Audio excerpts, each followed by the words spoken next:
ಇಮ್ಮಡಿ ಪುಲಕೇಶಿಯ ಕಥೆಯನ್ನೇ ಇಟ್ಕೊಂಡು, ಅಂದರೆ ಆತನ ಇತಿಹಾಸವನ್ನು ಇಟ್ಕೊಂಡು ಒಂದು ಅದ್ಭುತವಾದ ಪುಸ್ತಕವನ್ನು ಹೊರತಂದಿದ್ದಾರೆ ಸಾಹಿತ್ಯ ಲೋಕ ಪ್ರಕಾಶನದವರು. ಪುಸ್ತಕದ ಹೆಸರು ವಾತಾಪಿ. ಇತಿಹಾಸದಲ್ಲಿ ಅತ್ಯಂತ ಅವಜ್ಞೆಗೊಳಗಾದ ಕೆಲವು ಸಾಮ್ರಾಟರುಗಳಲ್ಲಿ ಇಮ್ಮಡಿ ಪುಲಕೇಶಿ ಕೂಡ ಒಬ್ಬ. ಸಂಪೂರ್ಣವಾದಂಥ ಕುಟುಂಬನ ಸರ್ವನಾಶ ಆಗೋಗುವಂಥ ಪರಿಸ್ಥಿತಿ ಇರುತ್ತೆ. ಆ ಸಂದರ್ಭದಲ್ಲಿ ಮೂಲ ನಿಷ್ಠರಾಗಿರುವಂಥ ಒಂದಷ್ಟು ಸಾಮ್ರಾಜ್ಯಕ್ಕೆ ಜನ ಇರ್ತಾರಲ್ಲ, ಅವರೆಲ್ಲ ಸೇರಿ ಇವನನ್ನು ಬೆಳೆಸ್ತಾರೆ. ಉತ್ತರಾಪಥೇಶ್ವರ ಹರ್ಷವರ್ಧನ್ಗೆ ಮತ್ತು ದಕ್ಷಿಣಾಪಥೇಶ್ವರ ಇಮ್ಮಡಿ ಪುಲಕೇಶಿಗೆ ನಡೆದಂಥ ಒಂದು ಯುದ್ಧ. ಸಹಜವಾಗಿ ಏನಂತಂದರೆ, ಈಗ ನರ್ಮದೆವರೆಗೆ ಸೈನ್ಯ ನಡೆಸಬೇಕು ವಾತಾಪಿಯಿಂದ ಅಂತಂದರೆ, ಕೆಳಗಿನ ದಕ್ಷಿಣದ ನಾವು ಮಧ್ಯ ಭಾರತದಿಂದ ಹೋಗಬೇಕು ಅಂದರೆ ಹತ್ತಿರದ ಡಿಸ್ಟೆನ್ಸ್ ಅಲ್ಲ ಅದು. ಇವನ ಗಜಪಡೆ ಹೋಗಬೇಕು, ಅಶ್ವಪಡೆ ಹೋಗಬೇಕು, ಕಾಲಾಳುಗಳು ಹೋಗಬೇಕು.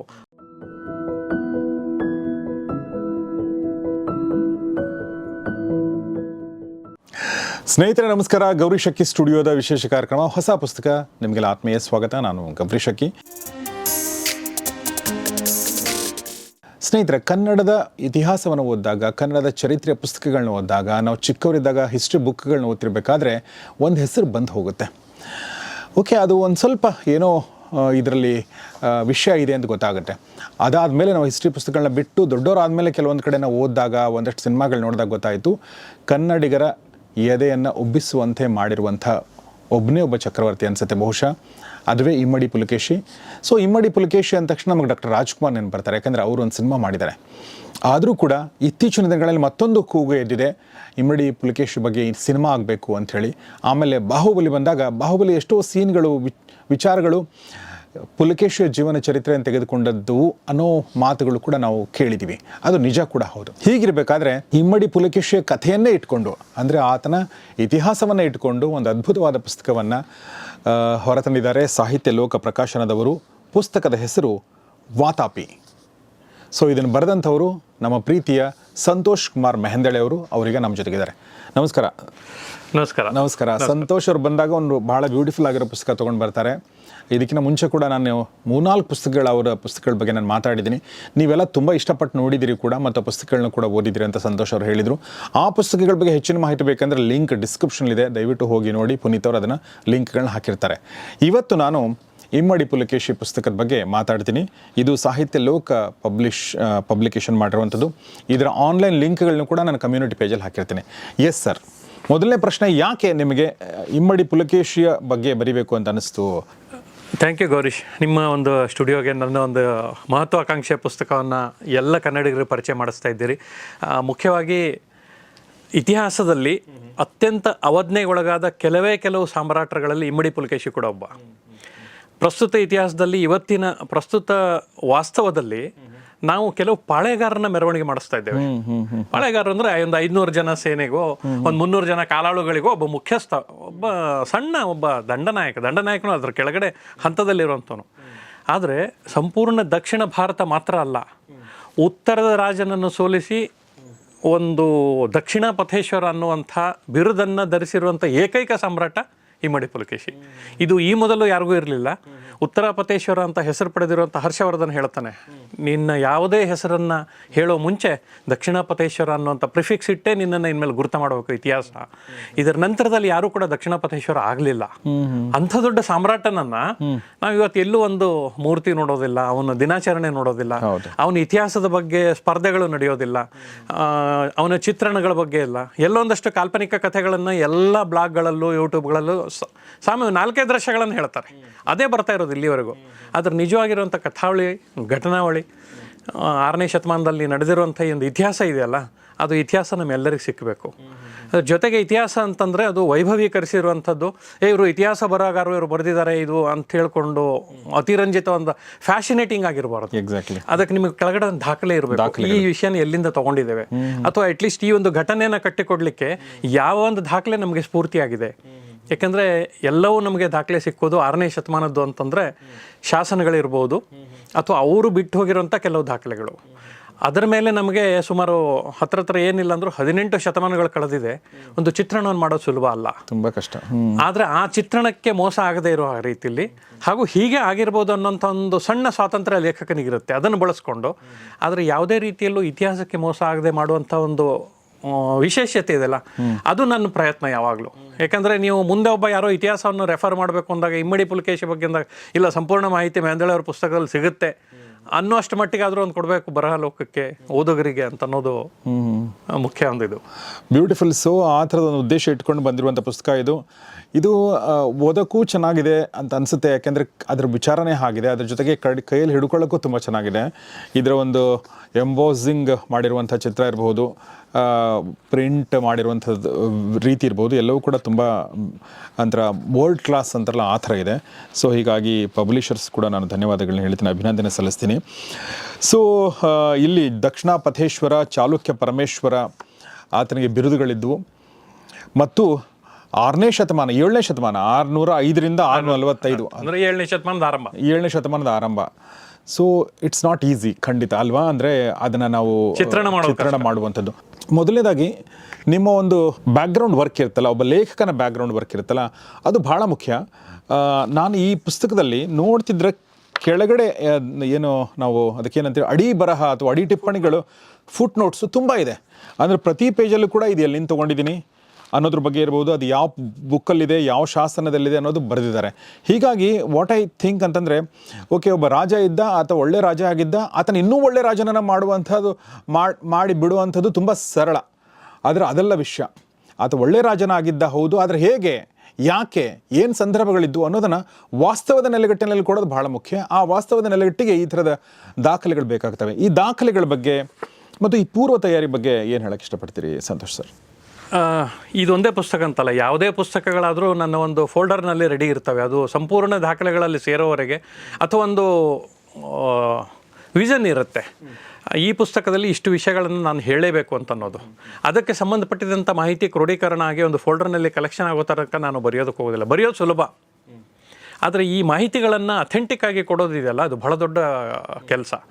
ಆ ಅಥೆಂಟಿಸಿಟಿ ಇಲ್ಲದೆ ಹೋದರೆ ಓದೋರು ಒಪ್ಕೊಳ್ಳೋದಿಲ್ಲ.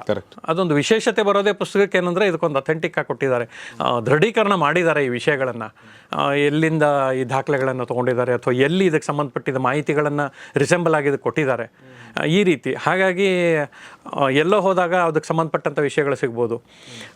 ಇನ್ನೂ ಒಂದು ಹೇಳಬೇಕು ಅಂತಂದರೆ, ವಾತಾಪಿ ಪುಸ್ತಕದ ತಯಾರಿಯಲ್ಲಿ ಇದ್ದಾಗಲೇ ವಾತಾಪಿಯ ಕಾಲ, ಇಮ್ಮಡಿ ಪುಲಕೇಶಿ ಕಾಲದಲ್ಲಿದ್ದಂಥ ನಾಣ್ಯಗಳು ಇವತ್ತು ಬ್ರಿಟಿಷ್ ಮ್ಯೂಸಿಯಮ್ಮಲ್ಲಿ ಇಂಗ್ಲೆಂಡ್ನಲ್ಲಿದ್ದಾವೆ. ಆದರೆ ಅದು ಎಷ್ಟು ದೊಡ್ಡ ಮ್ಯೂಸಿಯಂ ಅಂತಂದರೆ, ನಾನು ಆವಾಗಲೇ ಈ ಪುಸ್ತಕದ ತಯಾರಿಯಲ್ಲಿ ಇದ್ದಿರೋದ್ರೆ ಹೇಗಾದರೂ ಮಾಡಿ ಅದರ ಫೋಟೋಗ್ರಾಫ್ಸ್ ತರಬೇಕು ಅಂತ ಭಾಳ ಹುಡುಕಾಡಿದೆ ಅಲ್ಲಿ.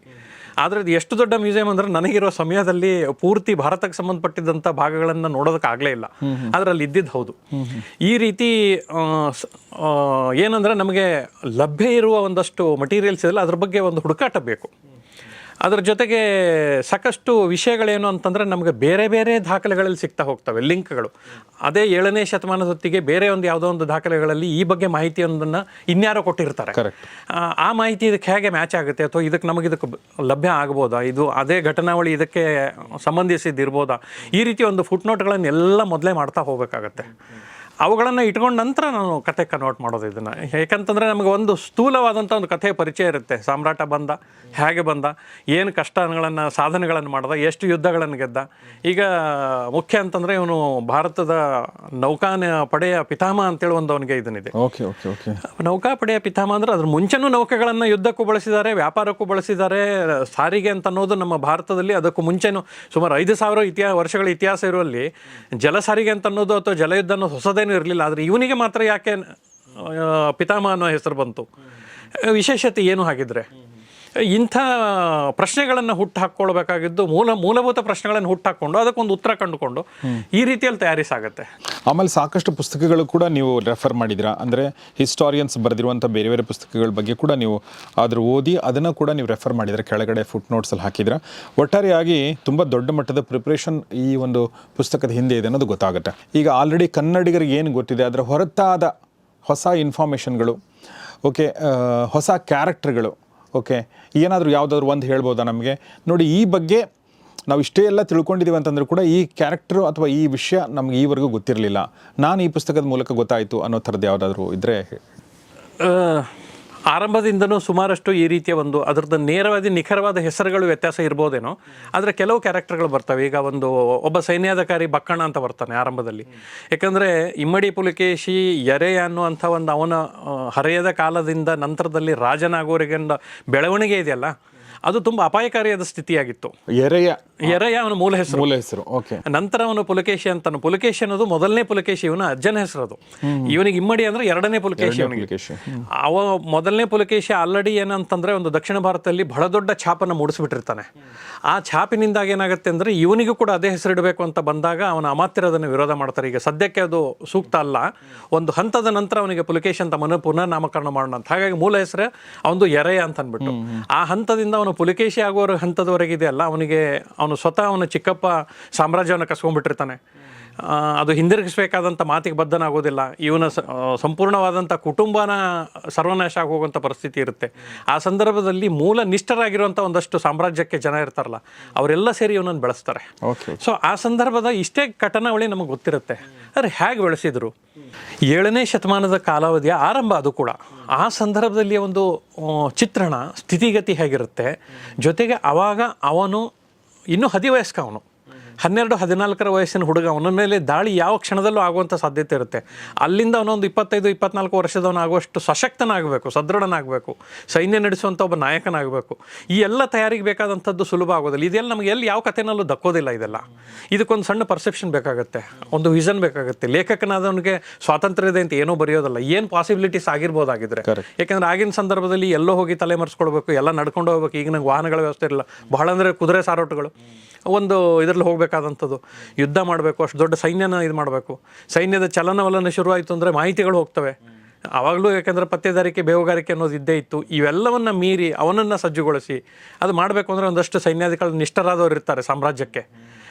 ಇಂಥದ್ದೆಲ್ಲ ಪಾತ್ರಗಳನ್ನು ಹುಡುಕಿ ಅದಕ್ಕೆ ಸಂಬಂಧಪಟ್ಟಂಥದ್ದು ಬೇರೆ ಯಾವುದೋ ದಾಖಲೆಗಳಲ್ಲಿ ಇರುತ್ತೆ. ಇಂಥದ್ದೊಬ್ಬ ಸೇನಾಧಿಕಾರಿ ಇದ್ದ, ಅವನು 7ನೇ ಶತಮಾನದಲ್ಲಿ ದಕ್ಷಿಣಾಪತೇಶ್ವರನನ್ನಾಗಿ ರೂಪಿಸುವಲ್ಲಿ ಪ್ರಮುಖ ಪಾತ್ರ ವಹಿಸಿದ. ಈ ರೀತಿಯ ಒಂದೊಂದು ಸೆಂಟೆನ್ಸ್ಗಳು ಸಿಗ್ತಾವೆ ನಿಮ್ಗೆ ಅಷ್ಟೇ ಹೊರತಾಗಿ ಸಂಪೂರ್ಣವಾದ ಕಾದಂಬರಿ ಅಥವಾ ಸಂಪೂರ್ಣವಾದಂಥ ಅಧ್ಯಾಯಗಳೆಲ್ಲೂ ಸಿಗೋದಿಲ್ಲ. ಆ ಒಂದು ಸಾಲು ನಮಗೆ ಬಹಳ ಲಿಂಕ್ ಮಾಡುತ್ತೆ. ಇದೆಲ್ಲ ಹೇಗಂತಂದ್ರೆ ಅವನ್ನೆಲ್ಲ ಇಟ್ಕೊಂಡು ಡಾಟ್ ಕನೆಕ್ಟ್ ಮಾಡೋ ಥರದಲ್ಲಿ ಇದನ್ನ ಇಲ್ಲಿ ಇಟ್ಕೊಳ್ಬೇಕು, ಇದನ್ನಿಲ್ಲಿ ಇಟ್ಕೊಳ್ಬೇಕು, ಈ ರೀತಿ ಇದನ್ನು ನಾವು ಕಲೆಕ್ಟ್ ಮಾಡ್ತಾ ಹೋಗ್ಬೇಕು. ಇದು ಕೂಡ ಇದೇ ಸಂದರ್ಭದಲ್ಲಿ ನಡೆದಿದೆ, ಇದು ಇಲ್ಲಿ ದಾಖಲೆ ಆಗಿದೆ ಅಂತಂದಾಗ ಇದೇ ರಾಜ ಇದ್ದಾವಾಗ ಅಂತ ಅನ್ನೋದು ನಮಗೆ ಒಂದು ಇದಕ್ಕೆ ಲಿಂಕ್ ಸಿಕ್ಕತ್ತದು. ಆ ರೀತಿಯಾಗಿ ಅವನು ದಕ್ಷಿಣಾಪತೇಶ್ವರನ ಆಗೋ ಮುಂಚೆ ಹಲವು ದಂಡಯಾತ್ರೆಗಳನ್ನು ಮಾಡೋ ಮುಂಚೆ ನಡೆದು ಬಂದಂಥ ದಾರಿ ಇದು. ಹೀಗೆ ಅಂಥ ಸಂದರ್ಭದಲ್ಲಿ ಈ ಬಕ್ಕಣ ಅಂತ ಅನ್ನೋಂಥದ್ದು ಒಂದಷ್ಟು ಒಬ್ಬ ಸೈನ್ಯಾಧಿಕಾರಿ, ಬಹಳ ನಿಷ್ಠನಾದಂಥ ಸೈನ್ಯಾಧಿಕಾರಿ. ಅವನು ಕೊನೆವರೆಗೂ ಇವ್ರನ್ನ ಇಮ್ಮಡಿ ಪುಲಕೇಶಿಯ ಬೆನ್ನಿಗೆ ನಿಂತಿರ್ತಾನೆ, ಅವರನ್ನು ಬೆಳೆಸ್ತಾನೆ. ಅವನ ಇನ್ನೊಂದು ನಾವು ಹೆಸರು ಕೇಳೋದು ಕುಬ್ಜ ವಿಷ್ಣುವರ್ಧನ ಅಂತ ಹೇಳಿ. ಹೌದು, ಅವನ ತಮ್ಮ ಅಥವಾ ಅಣ್ಣ. ಹೌದು ಹೌದು, ಅದು ಒಂದು ಕ್ಯಾರೆಕ್ಟರ್ ನಾವು ಇತಿಹಾಸದಲ್ಲಿ ಓದಿದ್ ನೆನಪಿದೆ ನನಗೆ. ಹೌದು ಹೌದು ಹೌದು, ಅದು ಬಂದಿದೆ ಇದರಲ್ಲಿ. ಹೌದು ಹೌದು. ಇದು ಸಂಪೂರ್ಣವಾದ ಇಮ್ಮಡಿ ಪುಲಕೇಶಿಯ ಮೊದಲು ಇಮ್ಮಡಿಯ ಪುಲಕೇಶಿಯ ಮಕ್ಕಳವರೆಗಿನ ಇತಿಹಾಸದಲ್ಲಿ ಏನು ಬೇಕಿತ್ತು ಅದಷ್ಟು ಸಂಪೂರ್ಣವಾಗಿದೆ. ಕುಬ್ಜ ವಿಷ್ಣುವರ್ಧನ, ಕಾರಣ ಅವನ ಆಕೃತಿಯಲ್ಲಿ ಕುಳ್ಳನಾಗಿರ್ತಾನೆ ಅನ್ನೋ ಕಾರಣಕ್ಕೆ ಕುಬ್ಜ ವಿಷ್ಣುವರ್ಧನ ಅಂತ ಹೇಳ್ತಾರೆ.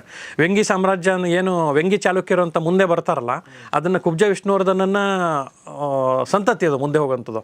ಅದನ್ನು ವಹಿಸಿಕೊಟ್ಟಿರೋದು ಕೂಡ ಇಮ್ಮಡಿ ಪುಲಕೇಶಿಯೇ ಮಾಡಿಕೊಟ್ಟಿರ್ತಾನೆ. ಯಾಕಂದ್ರೆ ಅವನು ಪೂರ್ವದಿಂದ ಪಶ್ಚಿಮ ಕರಾವಳಿವರೆಗೆ, ಕೆಳಗೆ ದಕ್ಷಿಣದಿಂದ ಮಧ್ಯ ಭಾರತದವರೆಗೆ ಹತ್ತಿರುವಂಥ ಸಾಮ್ರಾಜ್ಯನ ಒಬ್ಬ ಈ ನಮ್ಮ ವಾತಾಪಿಯಲ್ಲಿ ಕೂತ್ಕೊಂಡು ಸಾಮ್ರಾಜ್ಯ ನಿರ್ವಹಣೆ ಮಾಡ್ಲಿಕ್ಕೆ ಆಗೋದಿಲ್ಲ ಅಂತ ಹೇಳ್ಕೊಂಡು ಏನು ಮಾಡಿರ್ತಾನೆ, ತನ್ನ ಸಹೋದರರಿಗೆ, ಮಕ್ಕಳು ಎಲ್ಲರಿಗೆ ಅದನ್ನ ಒಂದು ಇದ್ಬಿಟ್ಟಿರ್ತಾನೆ. ತಾನು ಮಧ್ಯದಲ್ಲಿ ನಿಂತ್ಕೊಂಡು ಅದೊಂದು ಸಾಮ್ರಾಜ್ಯವನ್ನು ನಿರ್ವಹಣೆ ಮಾಡ್ತಾ ಇರ್ತಾನೆ. ವಂಡರ್ಫುಲ್. ಸೊ ನಮಗೆ ಇತಿಹಾಸದ ಪುಸ್ತಕದಲ್ಲಿ ಬಂದಿರುವಂಥ ಒಂದು ಘಟನೆನ ನಾನು ಕೇಳಕ್ಕೆ ಇಷ್ಟಪಡ್ತೀನಿ, ಅದ್ರ ಬಗ್ಗೆ ಒಂದು ಕ್ಲಾರಿಟಿ ಮತ್ತು ಇಲ್ಲಿ ಹೇಗೆ ಬಂದಿದೆ ಅಂತ ಹೇಳಿ. ಅದು ನರ್ಮದೆಯ ನದಿ ತೀರದಲ್ಲಿ ಉತ್ತರಾಪತೇಶ್ವರ ಹರ್ಷವರ್ಧನಿಗೆ ಮತ್ತು ದಕ್ಷಿಣಾಪತೇಶ್ವರ ಆಮೇಲೆ ಆಗಿದ್ದು ಇಮ್ಮಡಿ ಪುಲಕೇಶಿಗೆ ನಡೆದಂಥ ಒಂದು ಯುದ್ಧ. ಇದು ಭಾರತ ಇತಿಹಾಸದಲ್ಲೂ ಒಂದು ಬಹಳ ಚರಿತ್ರಾರ್ಹ ಅಥವಾ ದಾಖಲಾರ್ಹ ಆಗಿರುವಂಥ ಯುದ್ಧ ಮತ್ತು ದಾಖಲಾಗಿದೆ ಕೂಡ. ಸೊ ಈ ಯುದ್ಧದ ಬಗ್ಗೆ ಏನು ಹೇಳಕ್ಕೆ ಇಷ್ಟಪಡ್ತೀರಿ? ನಮಗೆ ಎಷ್ಟು ಗೊತ್ತಿದೆ ಮತ್ತು ಗೊತ್ತಿಲ್ಲದಿರೋದು ಏನಿದೆ ಇದ್ರ ಬಗ್ಗೆ ಸಂತೋಷ್? ಸ್ನೇಹಿತರೆ, ಇದು ಎಸ್ಪೆಷಲಿ ನರ್ಮದಾ ತೀರದಲ್ಲಿ ನಡೆದಂಥ ಹರ್ಷವರ್ಧನನ ಯುದ್ಧ ಆಗಿನ ಕಾಲಕ್ಕೆ ಪ್ರಪಂಚ ಕಂಡಂಥ 5 ಮಹಾಯುದ್ಧಗಳಲ್ಲಿ ಒಂದು. ಅದರ ನಂತರದಲ್ಲಿ ಭಾರತದಲ್ಲಿ ಅಂಥ ದೊಡ್ಡ ಯುದ್ಧ ನಡೀಲೇ ಇಲ್ಲ ಇತಿಹಾಸದಲ್ಲಿ. ಕೇವಲ ಹರ್ಷವರ್ಧನ ಮತ್ತು ಇಮ್ಮಡಿ ಪುಲಕೇಶಿ ಮಧ್ಯೆ ಏನು ಯುದ್ಧ ನಡೀತು ಅಲ್ಲಿ, ಅಂಥ ಯುದ್ಧ ಯಾವುದೂ ನಡೀಲಿಲ್ಲ. ಅದರ ಜೊತೆಗೇನು ಅಂತಂದರೆ, ಒಂದು ನಾವು ಗಮನಿಸಬೇಕು, ಈಗ ಬಹಳಷ್ಟು ಕಡೆ ಈ ಬಗ್ಗೆ ಮಾಹಿತಿಗಳನ್ನು ಬರೆದು ಲಕ್ಷಾಂತರ ಜನ ಅದನ್ನು ನೋಡೋಂಗೆ ತುಂಬ ಜನ ಮಾಡಿದ್ದಾರೆ. ಯಾಕಂದರೆ ಆಸಕ್ತಿಕರವಾದ ವಿಷಯ ಅಷ್ಟೇ. ಆದರೆ ಒಂದು ನಾವು ಗಮನಿಸಬೇಕು, ಅಷ್ಟು ದೊಡ್ಡ ಯುದ್ಧ ಆಗೋ ಮುಂಚೆ ಹರ್ಷವರ್ಧನ ದಕ್ಷಿಣಕ್ಕೆ ಯಾಕೆ ಬರೋದಕ್ಕೆ ಪ್ರಯತ್ನ ಪಟ್ಟ? ಯಾಕಂದರೆ ಅವನು ಉತ್ತರಾಪತೇಶ್ವರ ಅಂತ ಆಗ್ಬಿಟ್ಟಿದ್ದ. ಗಾಂಧಾರದಿಂದ ಹಿಡಿದು ಯವನರು ಹ್ಯೂಣರವರೆಗೆ ಅವನ ಸಾಮ್ರಾಜ್ಯ ಇತ್ತು, ಎಲ್ಲೂ ಉಳಿಸೇ ಇರಲಿಲ್ಲ. ಅವನು ಪೂರ್ತಿ ನರ್ಮದೆಯಿಂದ ಮೇಲ್ಪಟ್ಟದ್ದು ಪೂರ್ತಿ ಅವನದೇ ವಶವಾಗಿತ್ತು. ದಕ್ಷಿಣದ ಬಗ್ಗೆ ಅವನಿಗೊಂಥರ ಅನಾದರ ಇತ್ತು, ಏನೋ ಒಂದಷ್ಟು ಸಣ್ಣ ಸಣ್ಣ ರಾಜ್ಯಗಳನ್ನು ಮಾಡ್ಕೊಂಡಿದ್ದಾರೆ ಅಂತ. ಅಂಥದ್ರಲ್ಲಿ ಅವನು ದಕ್ಷಿಣದಲ್ಲೊಬ್ಬ ಸಾಮ್ರಾಟ ಹುಟ್ಕೊಂಡಿದ್ದಾನೆ, ಅವನನ್ನು ನಾನು ಗೆಲ್ಲಬೇಕು, ಅದನ್ನು ಕೂಡ ಗೆಲ್ಲಬೇಕು ಅಂತ ಬರಬೇಕು ಅಂತಂದರೆ ಅಲ್ಲಿ ಒಂದು ಮೊದಲನೇದು ವಿಷಯ ಗೊತ್ತಾಗೋದೇನೆಂದರೆ ದಕ್ಷಿಣದಲ್ಲಿ ಎಷ್ಟು ದೊಡ್ಡ ಸಾಮ್ರಾಜ್ಯವನ್ನು ಕಟ್ಟಿಕೊಂಡಿದ್ದ ಹಾಗಿದ್ರೆ ಇಮ್ಮಡಿ ಪುಲಕೇಶಿ ಅಂತ. ಯಾಕೆಂದರೆ ಹರ್ಷವರ್ಧನ ದಕ್ಷಿಣಕ್ಕೆ ಬರಬೇಕು ಅಂದ್ರೆ ಸುಲಭ ಅಲ್ಲ. ನರ್ಮದೆಯನ್ನು ದಾಟೋದೇ ಅತಿ ದೊಡ್ಡವಾದಂಥ ಒಂದು ಚಾಲೆಂಜ್ ಆವಾಗಿನ ಕಾಲದಲ್ಲಿ. ಅದರಲ್ಲೂ ಏನಂದರೆ ಅಲ್ಲಿಂದ ಇಲ್ಲಿವರೆಗೆ ಏನಿಲ್ಲ ಅಂತಂದರೂ ಸಾವಿರಾರು ಯೋಜನೆಗಳಷ್ಟು ದೂರ ಸೈನ್ಯವನ್ನು ನಡೆಸಬೇಕು. ಅದು ಮಹಾ ಸಂಚಲನ. ಅದು ತಿಂಗಳಾನುಗಟ್ಟಲೆ ಬಂದು ಯುದ್ಧಕ್ಕೆ ಪ್ರಿಪರೇಷನ್ ಮಾಡಿಕೊಂಡು ಇಲ್ಲಿ ಬೀಡು ಬಿಟ್ಟು ಅಷ್ಟು ಒಂದು ಸಿದ್ಧತೆ ಮಾಡ್ಕೊಂಡು ಅವನು ಬರಬೇಕು ಅಂತಂದರೆ ಇಮ್ಮಡಿ ಪುಲಕೇಶಿ ಯಾವ ಮಟ್ಟಕ್ಕೆ ಪ್ರಭಾವ ಬೀರಿರ್ಬೋದು. ಇದು ಒಂದು ಹಂತ. ಆದರೆ ಅದು ಇದನ್ನು ನಿರೀಕ್ಷೆ ಮಾಡಿರುವಂಥದ್ದು. ಯಾಕೆಂದರೆ ಬೇಹುಗಾರಿಕೆ ಅದೆಲ್ಲ ಆ ಕಾಲದಲ್ಲೂ ಇತ್ತು. ಅದನ್ನು ನಿರೀಕ್ಷೆ ಮಾಡಿ ಇಮ್ಮಡಿ ಪುಲಕೇಶಿ ಅದಕ್ಕಿಂತ ಮುಂಚೆನೇ ತಯಾರಿ ಆಗುವಂಥದ್ದು ಮುಖ್ಯ ಅಂಶ. ಇಂಥ ಭಾಳ ಸಣ್ಣ ಸಣ್ಣ ಅಂಶಗಳು ಇತಿಹಾಸದಲ್ಲಿ ಬಿಟ್ಟು ಹೋಗಿದ್ರು ನಾವು ಮರಿಬಾರದು ಇದನ್ನು. ಅಂಥ ದಾಖಲೆಗಳನ್ನು ನಾನು ಒಂದಷ್ಟು ಕೊಟ್ಟಿದ್ದೀನಿ. ನೀವು ಒಂದು ಹೇಳ್ತಾ ಇದ್ರಿ, ಆತ 3 ಕಡೆಯಿಂದ ಹೋಗಿ ಸೈನ್ಯವನ್ನು ನದಿ ಮೂಲಕ ನದಿ ಗುಂಟ ಹೋಗಿರೋದ್ರ ಬಗ್ಗೆ ಹೇಳ್ತಾ ಇದ್ರಿ. ಹೌದು. ಇದು ಸಹಜವಾಗಿ ಏನಂತಂದರೆ ಈಗ ನರ್ಮದೆವರೆಗೆ ಸೈನ್ಯ ನಡೆಸಬೇಕು ವಾತಾಪಿಯಿಂದ ಅಂತಂದರೆ ಕೆಳಗಿನ ದಕ್ಷಿಣದ ನಾವು ಮಧ್ಯ ಭಾರತದಿಂದ ಹೋಗಬೇಕು ಅಂದರೆ ಹತ್ತಿರದ ಡಿಸ್ಟೆನ್ಸ್ ಅಲ್ಲ ಅದು. ಈಗಲೂ ದೂರನೇ. ಇನ್ನು ಆವಾಗ ಹೇಗಿದ್ದಿತ್ತು. ಅದರ ಜೊತೆಯಲ್ಲಿ ಇವನ ಗಜಪಡೆ ಹೋಗಬೇಕು, ಅಶ್ವಪಡೆ ಹೋಗಬೇಕು, ಕಾಲಾಳುಗಳು ಹೋಗಬೇಕು, ಆತ್ಮಹತ್ಯಾ ದಳ ಹೋಗಬೇಕು. ಅದರ ಜೊತೆಗೆ ವಿವಿಧ ರೀತಿಯಲ್ಲಿ ತಂತ್ರಗಾರಿಕೆಯನ್ನು ಅನುಸರಿಸಿ. ಯಾಕಂತಂದರೆ ಇವನಿಗಿಂತ ಮುಂಚೆ ಬಂದಿರುವಂಥ ಮಯೂರವರ್ಮನ ಕಥೆ ನಿಮ್ಗೆ ಗೊತ್ತಿರ್ಬೋದು. ಯುದ್ಧ ತಂತ್ರಗಾರಿಕೆಯಲ್ಲಿ ಅವನನ್ನು ಮೀರಿಸಿದವರಿಲ್ಲ. ಅದರ ನಂತರದಲ್ಲಿ ಸುಮಾರು 2-3 ಶತಮಾನಗಳು ಕಳೆದು ಹೋದಂಥ ಕಾಲಾವಧಿಯಲ್ಲಿ ಅದನ್ನೇ ಮಾನದಂಡವನ್ನಾಗಿ ಇಟ್ಟುಕೊಂಡು ಯುದ್ಧಶಾಸ್ತ್ರವನ್ನು ಅತ್ಯಂತ ವೈಡ್ ಆಗಿರುವಂಥ ರೀತಿಯಲ್ಲಿ ಡಿಸೈನ್ ಮಾಡಿದವರು ಇದ್ದಾರೆ ಅವಾಗ್ಲೂ. ಹಾಗಾಗಿ ಏನು ಮಾಡ್ತಾನಂತಂದರೆ ಇದು ನೇರವಾಗಿ ಎದುರಿಸಿ ಗೆಲ್ಲುವಂಥ ಯುದ್ಧ ತತ್ಕ್ಷಣದಲ್ಲ. ಇದು ಇಷ್ಟು ತಯಾರಿ ಬೇಕು ಅಂತಂದಾಗ ಅವನು ತನ್ನ ಇಡೀ ಸಾಮ್ರಾಜ್ಯವನ್ನು 3 ಭಾಗಗಳಿಂದ ನರ್ಮದೆ ತೀರವನ್ನು ಸುತ್ತುವರಿಬೇಕು ಅಂತೇಳಿ ಒಂದು ಯೋಜನೆ ರೂಪಿಸ್ತಾನೆ. ಯಾಕಂತಂದರೆ ನೀವು ಅದರಲ್ಲಿರುವಂಥ ನಕ್ಷೆನ ನೋಡಿದ್ರೆ ಗೊತ್ತಾಗುತ್ತೆ ಯಾವ ನದಿ ಗುಂಟ ಮತ್ತು ಯಾವ ದಾಖಲೆ ಯಾವ ಒಂದು ರಸ್ತೆ ಗುಂಟವನ್ನು ಚಲಿಸಿರ್ಬೋದು ಅಂತೇಳಿ ಒಂದು ಮೂಲ ನಕಾಶೆಗಳನ್ನು ಬಳಸಿ ಒಂದು ಚಿತ್ರಣವನ್ನು ಕೊಟ್ಟಿದ್ದಾನೆ. ಅವನು ಆಲ್ರೆಡಿ ಪೂರ್ವದಲ್ಲಿ ತನ್ನ ಸಾಮ್ರಾಜ್ಯ ಕಟ್ಕೊಂಡಿದ್ದ, ಪಶ್ಚಿಮದಲ್ಲೂ ಸಾಮ್ರಾಜ್ಯ ಕಟ್ಕೊಂಡಿದ್ದ, ಮಧ್ಯದಲ್ಲಿ ಸ್ವತಃ ಇವನಿದ್ದ. ಪಶ್ಚಿಮದಲ್ಲಿರುವಂಥ ಸೈನ್ಯವನ್ನೆಲ್ಲ ಸಮುದ್ರ ದಂಡೆಗುಂಟ, ಯಾಕಂದರೆ ಅವನು ನೌಕಾಪಡೆ ಇತ್ತು ಒಂದು, ನರ್ಮದೆಯ ತೀರದವರೆಗೆ ತೊಗೊಂಡು ಹೋಗಿ ನರ್ಮದಾ ನದಿಯ ಮೂಲಕ, ಯಾಕಂದರೆ ಸುಲಭ ಜಲಸಾರಿಗೆ, ಆಯುಧಗಳು ಇದು ಅವನ್ನೆಲ್ಲ ಜಲಸಾರಿಗೆನ ಆ ಕಡೆಯಿಂದ ತೊಗೊಂಬರ್ತಾನೆ. ಯಾಕೆ ಅಂತಂದರೆ ಮೇಲ್ಗಡೆ ಇರುವಂಥ ಏನು ಸೈನ್ಯ ಒಂದು ಗುಜರಾತಿನವರೆಗೆ ಹಬ್ಬಿರುತ್ತೆ ಅದಷ್ಟೂ ದಂಡಯಾತ್ರೆಗೆ ಬಳಸ್ಕೊಳ್ತಾನೆ. ಅದೇ ರೀತಿ ಪೂರ್ವದಲ್ಲಿ ವೆಂಗಿ ಚಾಲುಕ್ಯರು ಅಂತ ಹೇಳಿದ್ವಿ ನಾವು ಮುಂಚೆ. ಹೌದು, ವೆಂಗಿ ಚಾಲುಕ್ಯರು ಅಂತ ಹೇಳಿದ್ವಿ ನಾವು. ಆ ವೆಂಗಿ ಚಾಲುಕ್ಯರು ನಂತರ ಆಗಿರೋದು. ಆ ವೆಂಗಿಯ ಕಡೆಯಲ್ಲಿ ಗೋದಾವರಿ ನದಿ ಮತ್ತು ಮಹಾನದಿ ಬರುತ್ತೆ. ಮುಖ್ಯವಾಗಿ ನದಿಗಳನ್ನು ಯಾಕೆ ಆಶ್ರಯ ಮಾಡ್ಕೊಳ್ಬೇಕಾಗುತ್ತೆ ಅಂದರೆ ಒಂದು ಸೈನ್ಯ ಅಥವಾ ಒಂದು ದೊಡ್ಡ ಮಟ್ಟದ ಚಲನೆ ಇದ್ದಾಗ ಆಸರೆ ಬೇಕಾಗಿರೋದೇ ನೀರು. ನೀರಿನ ಒಂದು ಸೌಕರ್ಯ, ಮೂಲ ಸೌಕರ್ಯ ಇಲ್ಲದೆ ಹೋದ್ರೆ ಯಾವ ಸೈನ್ಯನೂ ತಡೆಯೋದಿಲ್ಲ. ಅಷ್ಟು ದೂರ ಚಲನೆ ಆಗಬೇಕಾದ್ರೆ ಅದಕ್ಕೆ ಯೋಜನೆ ರೂಪಿಸ್ತಾನೆ. ಇವನಿಗೆ ಘಟಪ್ರಭಾ, ಮಲಪ್ರಭಾ ಮತ್ತು ಕೃಷ್ಣೆ ಹಾಗೂ ಭೀಮೆ ಅವುಗಳ ತಟಗಳನ್ನು ಆಶ್ರಯ ಇಟ್ಕೊಂಡು ಮಧ್ಯದಿಂದ ಮೇಲಕ್ಕೆ ಹೋಗ್ತಾನೆ. ಗೋದಾವರಿ ಮತ್ತು ಇದರ ನದಿಯನ್ನು ಮಹಾನದಿ ಕಟಕ್, ಕಳಿಂಗ ಸಾಮ್ರಾಜ್ಯ ಇವನು ಹಿಡಿತದಲ್ಲಿರುತ್ತೆ. ಅಲ್ಲಿ ಸೈನ್ಯವನ್ನು ಕಳಿಸ್ಕೊಳ್ತಾನೆ. ಯಾಕೆ ಅಂತಂದರೆ ಪರ್ವತ ಪ್ರದೇಶದಲ್ಲಿ ಹಿಂದಿನಿಂದ ಆಕ್ರಮಣ ಮಾಡಬೇಕು. ಯಾಕೆಂದರೆ ಇವನ ನಿರೀಕ್ಷೆ ಇರುತ್ತೆ ಹರ್ಷವರ್ಧನ ಬರೋದು ನೇರವಾಗಿ ನದಿನೇ ದಾಟ್ತಾನೆ ಹೊರತಾಗಿ ತನ್ನ ಸಂಪೂರ್ಣವಾಗಿ ಎಡಭಾಗಕ್ಕೆ ಚಲಿಸಿ ಅಮರಕಂಟಕದ ಹತ್ರ ಏನು ನರ್ಮದಾ ಕುಂಡ ಹುಟ್ಟುತ್ತಲ್ಲ ಅಲ್ಲಿನ ಸುತ್ತಾಕಿ ನರ್ಮದೆಯನ್ನು ಬಳಸಿ ಬರುವಂಥ ಮುಠಾಳತನ ಮಾಡಲಿಕ್ಕಿಲ್ಲ ಅಂತಂದ್ಬಿಟ್ಟು ಇವನು ಲೆಕ್ಕ ಹಾಕಿರ್ತಾನೆ. ಹಾಗಾಗಿ ಎಲ್ಲಿ ಬರ್ಬೋದು ಅವನು ಬರ್ಬೋದಾದಂಥ ಕಣಿವೆ ಸಾಧ್ಯತೆ ಇರೋದೇ ಸಾತ್ಪುರ ಕಣಿವೆ ಅಂತಂದ್ಬಿಟ್ಟು. ಯಾಕಂದರೆ ಅವನದು ಮುಖ್ಯ ಶಕ್ತಿ ಅಂತಂದರೆ ಗಜಪಡೆ. ಹರ್ಷವರ್ಧನು ಅದನ್ನೇ ಮೊದಲು ನುಗ್ಗಿಸ್ತಾನೆ ಅಂತ ಗೊತ್ತಿರುತ್ತೆ. ಹಾಗಾಗಿ ಅವನು ಎಲ್ಲಿ ತೊಗೊಂಬರ್ಬೋದು ಅಂತಂದರೆ ಅದನ್ನು ಎಲ್ಲಿ ಎದುರಿಸಬೇಕು ಅಂತಂದಾಗ ಇವನೊಂದು ಜಾಗಗಳನ್ನು ಯೋಚನೆ ಮಾಡ್ತಾರೆ. ಆ ರೀತಿಯಾಗಿ 3 ದಿಕ್ಕಿನಿಂದ ಅವನು ತನ್ನ ಸೈನ್ಯವನ್ನು ತೊಗೊಂಡು ಹೋಗ್ತಾನೆ. ಅದು ಎಷ್ಟು ದೊಡ್ಡದಿರುತ್ತಂತಂದರೆ ಅಷ್ಟೂ ಸೈನ್ಯಗಳು ಸೇರಿ ಒಂದು ಮಹಾಸೇನೆಯಾಗಿ ಮುನ್ನಡೆಸಬೇಕು. ಅದಕ್ಕೆ ಅದು ಹಂತ ಹಂತವಾಗಿ ಹಿಂದಿನಿಂದ ಬಂದು ಸೇರಬೇಕು. ಅದಕ್ಕೆ ಎಷ್ಟೆಷ್ಟು ಪ್ರಮಾಣದಲ್ಲಿ ಬರಬೇಕು, ಎಷ್ಟು ಸಾವಿರ ಕುದುರೆಗಳು ಬರಬೇಕು, ಎಷ್ಟು ಸಾವಿರ ಆನೆಗಳು ಹೇಗೆ ಬರಬೇಕು, ಮತ್ತು ನದಿ ಮುಖಾಂತರವಾಗಿ ಸೈನಿಕರು ಬಂದು ಯಾವ ರೀತಿ ಮೊದಲೇ ಆ ಕಡೆಗೆ ಸೇರಿಕೊಳ್ಬೇಕು. ಯಾಕಂದರೆ ನದಿಯನ್ನು ದಾಟದಿದ್ದರೆ ಆಕ್ರಮಣ ನಿಮ್ಮಿಂದನೂ ಸಾಧ್ಯ ಇಲ್ಲ, ಅವನು ಬರೋಕ್ಕೂ ಆಗೋದಿಲ್ಲ. ಇದನ್ನು ಮುರಿಬೇಕು. ಈ ತಂತ್ರಗಾರಿಕೆಯನ್ನು ಅವನು ವ್ಯೂಹವನ್ನು ಬಳಸ್ತಾನಲ್ಲಿ. ಸೊ ಅಂಥ ತಂತ್ರಗಾರಿಕೆಯನ್ನು ಮಾಡಿ ಒಂದು ಯುದ್ಧವನ್ನು ಗೆಲ್ಲುವಂಥ ಯೋಜನೆ ಇದು. ವಂಡರ್ಫುಲ್, ಎಷ್ಟು ವಿವರಗಳಿದೆ. ಸೊ ಕಣಿವೆಯಲ್ಲಿ ಯುದ್ಧ ನಡೆಯುತ್ತೆ. ನೀವು ಸಾತ್ಪುರ ಕಣಿವೆ ಅಲ್ಲಿ ಯುದ್ಧ ನಡೆಯುತ್ತೆ ಅಂದ್ರೆ ಅದು ನದಿ ಪಕ್ಕದಲ್ಲಿ ಅದು ಹೇಗದು ಅಂದ್ರೆ ಇಲ್ಲ, ನರ್ಮದಾ ನದಿ ದಾಟ್ಕೊಂಡು ಬರ್ತಾರ ಅವ್ರು ಹೇಗೆ? ಇದಕ್ಕೆ ಸಾಮಾನ್ಯವಾಗಿ ಇನ್ನೊಂದು ಹೆಸರು ಇದೆ, ರೇವಾ ನದಿ ಅಂತೇಳಿ. ರೇವಾ ನದಿ ಕಣಿವೆ ತೀರದಲ್ಲಿ ಅಂತ ಅಂದ್ಬಿಟ್ಟು. ಸಾತ್ಪುರ ಕಣಿವೆ ಅಂಥದ್ದು ಒಂದು ಭಾಗದಲ್ಲಿ ಇಲ್ಲದೆ ಅದು ಏನಂತಂದರೆ ಅಗಲವಾದ ಕಣಿವೆ ಅದು. ಅಲ್ಲಿ ಸುಲಭವಾಗಿ ಒಂದಷ್ಟು ಗಜಪಡೆಯನ್ನು ಒಳಗೆ ತರಬಹುದಾದಂಥ ಸಾಧ್ಯತೆ. ಅದರ್ವೈಸ್ ಏನಂತಂದರೆ ಇದು ವಿಂಧ್ಯ ಪರ್ವತ ಶ್ರೇಣಿ. ಇದು ವಿಂಧ್ಯ ಪರ್ವತ ಶ್ರೇಣಿಯಲ್ಲಿ ಗಜಪಡೆಯನ್ನು ನೇರವಾಗಿ ತರುವಷ್ಟು ಸಾಧ್ಯತೆ ಇಲ್ಲ. ಯುದ್ಧ ಮಾಡಬೇಕು ಅಂದರೆ ಗಜಪಡೆಗೆ ವಿಶಾಲವಾದ ಜಾಗ ಬೇಕು. ಅದು ಸುಮ್ಮನೆ ಜನರಂಗೆ ನುಗ್ಗಿ ಹೋಗಿ ಮಾಡುವಂಥ ಯುದ್ಧ ಅಲ್ಲ ಅದು. ಇದನ್ನು ನಿರೀಕ್ಷೆ ಮಾಡಿ ಅವನು ಇಲ್ಲಿಂದನೇ ಸೈನ್ಯ ತರಬಹುದು ಅಂತ ಯೋಜನೆ ಇರುತ್ತೆ. ಯಾಕಂದರೆ ಅಲ್ಲೇ ಇದ್ದಿದ್ರಲ್ಲಿ ಸಾತ್ಪುರ ಕಣಿವೆ ಸ್ವಲ್ಪ ವಿಶಾಲವಾದದ್ದು. ವಿಂಧ್ಯ ಪರ್ವತದ ಏನು ಉಳಿದ ಶ್ರೇಣಿಗಳಿದ್ದಾವೆ ಬಹಳ ಕಿಕ್ಕಿರಿದು ಸೇರಿರುವಂಥ ಒಂದು ಈಗಲೂ ಪರ್ವತ ಸಾಲು ಹಾಗೆ ಇದೆ ಅದು. ಹಾಗಾಗಿ ಅಲ್ಲೆಲ್ಲ ಬಾಕಿ ಸೈನ್ಯಗಳು ಬರ್ಬೋದು ಹೊರತಾಗಿ ಅವನು ಎಲ್ಲಿ ಬೀಡು ಬಿಡ್ಬೋದು. ಯಾಕಂದರೆ ಹರ್ಷವರ್ಧನ್ದು ಅತಿ ದೊಡ್ಡ ಸೈನ್ಯ ಉತ್ತರದು. ಅಷ್ಟು ದೊಡ್ಡ ಸೈನ್ಯ ಬೀಡು ಬಿಡಬೇಕಂದ್ರೆ ಅಷ್ಟು ದೊಡ್ಡ ಜಾಗ ಬೇಕು ಅವನಿಗೆ. ಸೊ ಅಂಥ ಸ್ಥಳದಲ್ಲಿ ಇವನು ಬರ್ಬೋದು ಅಂತ ಇವರು ಮೊದಲೇ ಲೆಕ್ಕಿಸ್ಬಿಟ್ಟು ಅದ್ರ ವಿರುದ್ಧವಾಗಿ ಈ ದಿಕ್ಕಿನಿಂದ ತೊಗೊಂಡು ಹೋಗಿರ್ತಾರೆ, ದಕ್ಷಿಣದಿಂದ ಈ ದಂಡೆಯಲ್ಲಿ ನಿಂತ್ಕೊಂಡಿರ್ತಾರೆ. ನಂತರ ದಂಡೆಯನ್ನು ಮೊದಲು ಯಾರು ದಾಟ್ತಾರೆ ಅವನು ಯುದ್ಧಕ್ಕೆ ಇದು ಮಾಡಬೇಕು. ಎರಡೂ ದಂಡೆಯಲ್ಲಿ ಬಂದು ನಿಂತ್ಕೊಂಡ್ಬಿಟ್ಟಿರುತ್ತೆ. ಅಂಥ ಒಂದು ನಿರ್ಣಾಯಕವಾದ ಸನ್ನಿವೇಶದಲ್ಲಿ ಅವರು ಈ ಒಂದು ವ್ಯೂಹವನ್ನು ಮುರಿತಾರೆ. ಆ ವ್ಯೂಹ ಮುರಿಯೋ ಸಲುವಾಗಿ ಈ ರೀತಿ ದೊಡ್ಡ ಸೈನ್ಯವನ್ನು ಜಮಾವಣೆ ಮಾಡಿ ಎರಡೂ ಕಡೆ ಸುಮಾರಷ್ಟು ಮೈಲುಗಳಷ್ಟು ದೂರದಲ್ಲಿ ಸೈನ್ಯವನ್ನು ನಿಲ್ಲಿಸ್ಕೊಂಡಿರ್ತಾನೆ ಇಮ್ಮಡಿ ಪುಲಕೇಶಿ. ಆದರೆ ಅಷ್ಟು ಅಗಲವಾದ ಸೈನ್ಯ, ಅಷ್ಟೇ ಹಿಂದಿನಲ್ಲೂ ಕೂಡ ಒತ್ತಡ ಇರುತ್ತೆ ಆ ಸೈನ್ಯದ್ದು. ಅಂಥ ಚಲನೆಯನ್ನು ಮಾಡಿದಾಗ ಏನಾಗುತ್ತೆ ಅಂದ್ರೆ ತಡೆಯೋಕ್ಕಾಗೋದಿಲ್ಲ ಎದುರಾಳಿಗೆ. ಅಂಥ ಒಂದು ಯೋಜನೆಯನ್ನು ರೂಪಿಸಿರ್ತಾನೆ. ಸೊ ಹಾಗೆ ಎಲ್ಲ ವಿವರಗಳಿಲ್ಲೇ ಕೇಳ್ತೀನಿ ಅಂತ ಅನ್ಕೋಬೇಡಿ, ಪುಸ್ತಕ ಓದಬೇಕು ನೀವು. ಯಾಕೆಂದರೆ ಪುಸ್ತಕ ತುಂಬ ಸುದೀರ್ಘವಾದ ಪುಸ್ತಕ ಇದೆ. ಸುಮಾರು 400 ಪುಟಗಳಷ್ಟು ದೊಡ್ಡದಾದಂಥ ಪುಸ್ತಕ. ದೊಡ್ಡದಂದ್ರೆ ತುಂಬ ದೊಡ್ಡದು ಅಲ್ಲ, ಬಟ್ ನನ್ನ ಪ್ರಕಾರ ಒಂದು 10 ದಿನ 12 ದಿನದಲ್ಲಿ ನೀವು ಮುಗಿಸುವಂಥ ಪುಸ್ತಕ ಇದು. ಸೊ ದಯವಿಟ್ಟು ಕೊಂಡು ಓದಿ ಈ ಪುಸ್ತಕನ. ಮತ್ತು ಅವರ ನಮ್ಮ ಸಂತೋಷ್ ಕುಮಾರ್ ಅವರ ಫೋನ್ ನಂಬರು, ಇಮೇಲ್ ಐಡಿ ಎಲ್ಲವೂ ಕೂಡ ಪುಸ್ತಕದಲ್ಲಿದೆ. ನೀವು ಪುಸ್ತಕ ಓದಿದ ಮೇಲೆ ಅವ್ರಿಗೆ ನೀವು ಮೆಸೇಜ್ ಮಾಡೋದು, ಕಾಲ್ ಮಾಡೋದು ಮಾಡಿ ನೀವು ತಿಳಿಸ್ಬಹುದು ಕೂಡ, ಅಲ್ಲ? ಖಂಡಿತವಾಗ್ಲೂ. ಎಸ್. ಅದ್ರ ಜೊತೆಗೆ ಇನ್ನೂ ಒಂದು ಪ್ರಶ್ನೆ ಕೇಳಬೇಕು, ಬಹುಶಃ ಬಹಳಷ್ಟು ಜನರ ಮನಸ್ಸಲ್ಲಿ ಇರ್ತಿದ್ದು. ನಾವು ಐತಿಹಾಸಿಕ ಸಿನಿಮಾಗಳನ್ನ ನಾವು ಒಂದು ಕಾಲಕ್ಕೆ ನಮ್ಮ ಇಂಡಸ್ಟ್ರಿ ಮಾಡ್ತಿತ್ತು, ಬಟ್ ಭಾಳಷ್ಟು ದಿನಗಳಿಂದ ಅದು ಆಗ್ತಾ ಇಲ್ಲ. ಒಂದು ದರ್ಶನ್ ಆ್ಯಕ್ಟ್ ಮಾಡಿರುವಂಥ ಒಂದು ಸಂಗೊಳ್ಳಿ ರಾಯಣ್ಣ, ಅದು ಬಿಟ್ಟರೆ ನಾವು ಯಾವುದೂ ಇತ್ತೀಚಿನ ದಿನಗಳಲ್ಲಿ ನೋಡಿಲ್ಲ. ಆಮೇಲೆ ಕೆಲವೊಂದು ಸಲ ನಮ್ಮ ಮದಕರಿ ನಾಯಕರ ಸಿನಿಮಾ ಬರುತ್ತಂತಾರೆ, ಹಾಗೆ ನಿಂತ್ಕೊಳ್ಳುತ್ತೆ. ಈಗ ಕೆಂಪೇಗೌಡ ಸಿನಿಮಾ ಮಾಡ್ಬೇಕು ಅಂದ್ಕೊಂಡಿದ್ರೆ ಅದು ಕೂಡ ಎಲ್ಲಿ ಪ್ರೋಗ್ರೆಸ್ ಆಗಿದೆ ನನಗೆ ಗೊತ್ತಿಲ್ಲ. ಬಟ್ ಭಾಳಷ್ಟು ಜನರ ಮನಸ್ಸಲ್ಲಿರುವಂಥ ಒಂದು ಸಬ್ಜೆಕ್ಟ್ ಅಂದರೆ ಇದು ಇಮ್ಮಡಿ ಪುಲಕೇಶಿಯ ಸಬ್ಜೆಕ್ಟ್. ಸೊ ಏನು ಹೇಳಕ್ಕೆ ಇಷ್ಟಪಡ್ತೀರಿ ನೀವು ಈ ಬಗ್ಗೆ? ಸಿನಿಮಾ ಮಾಡ್ಬೋದಾ, ಹೇಗೆ ಮಾಡಿದ್ರೆ ಏನು ಚಾಲೆಂಜಸ್ ಇರಬಹುದು ಅನ್ನೋದ್ರ ಬಗ್ಗೆ ಸಂತೋಷ್ ಜಿ? ಖಂಡಿತವಾಗ್ಲೂ. ಯಾಕಂದರೆ ಬಾಹುಬಲಿ ಅಂತ ಕಾಲ್ಪನಿಕ ಚಿತ್ರಣವನ್ನೇ ಗೆಲ್ಲಿಸಿದವ್ರು ನಾವು. ಅದಕ್ಕಿಂತ ಅದ್ಭುತವಾದಂಥ ಮಸಾಲೆ, ಅದ್ಭುತವಾದಂಥ ರೋಚಕವಾದಂಥ ನೈಜ ಘಟನೆಗಳು ನಮ್ಮ ಎದುರಿಗೆ ಇತಿಹಾಸ ಇರುವಾಗ ಒಂದು ಕಾಲ್ಪನಿಕ ಚಿತ್ರಕ್ಕೆ ನಾವು ಇಷ್ಟೊಂದು ಬೆಂಬಲ ಕೊಟ್ಟಿದ್ದೇವೆ. ಇಮ್ಮಡಿ ಪುಲಕೇಶಿಯ ಒಂದು ಇತಿಹಾಸಕ್ಕೆ ಯಾಕೆ ಕೊಡಬಾರ್ದು? ಖಂಡಿತವಾಗ್ಲೂ ಈ ನಿಟ್ಟಿನಲ್ಲಿ ಅಂದರೆ ಈಗ ಒಂದು ನೈಜ ಇತಿಹಾಸವನ್ನು ಏನು ತೊಗೊಂಬಂದಿದ್ದೀವಿ ವಾತಾಪಿ ಅನ್ನೋ ಹೆಸರಲ್ಲಿ. ವಾತಾಪಿ ಅಂತ ಅನ್ನೋದು ಮೂಲ ಹೆಸರದು. ಈಗ ಬದಾಮಿ ಅಂತ ಆಗಿದೆ. ಇಮ್ಮಡಿ ಪುಲಕೇಶಿಯ ರಾಜಧಾನಿಯ ಕೇಂದ್ರ ಬದಾಮಿ ಅಂತ ಈಗ ಆಗಿರೋದು ಇತ್ತೀಚಿನ ನಂತರದ ಶತಮಾನದಲ್ಲಿ. ಆದರೆ ಮೂಲ ಇಮ್ಮಡಿ ಪುಲಕೇಶಿ ಏನು ಸಾಮ್ರಾಜ್ಯ ನಡೆಸ್ತಾ ಇದ್ದ, ಅವನಿಗಿಂತ ಮುಂಚೆ ಇವನ ತಂದೆ ಇದ್ದ, ಅದರ ಮುಂಚೆ ಪುಲಕೇಶಿ ಇದ್ದ. ಈ ಒಂದು ಸಿರೀಸ್ ಏನು ಡೈನಾಸ್ಟಿ ಶುರು ಆಯ್ತಲ್ಲ, ಅವಾಗ ಇದ್ದ ಹೆಸರು ವಾತಾಪಿ ಅಂತ. ಹಾಗಾಗಿ ಈ ಪುಸ್ತಕದ ಹೆಸರು ವಾತಾಪಿ ಅಂತಾನೆ ಬಳಸ್ಕೊಂಡಿದ್ದೇನೆ, ಅವರ ಒಂದು ಕಾಲಘಟ್ಟದಲ್ಲಿ ಇರ್ಬೋದಾದಂಥ ಹೆಸರನ್ನ. ಅಂಥ ಒಂದು ನೆಲೆಗಟ್ಟಿನಲ್ಲಿ ಏನು ಒಂದು ಅದ್ಭುತ ರಣರೋಚಕವಾದಂಥ ಇತಿಹಾಸ ಇದು.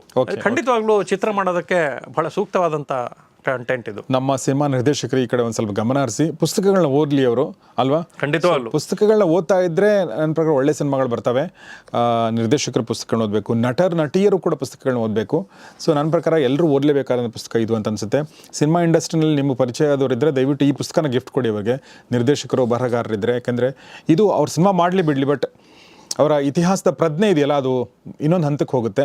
ಅದು ಬೇರೆ ಏನೇ ಸಿನಿಮಾ ಮಾಡಬೇಕಾದ್ರೂ ಕೂಡ ಅದು ಹೆಲ್ಪ್ ಆಗುತ್ತೆ ಅನ್ನೋದು ನನ್ನ ಒಂದು ಅನಿಸಿಕೆ.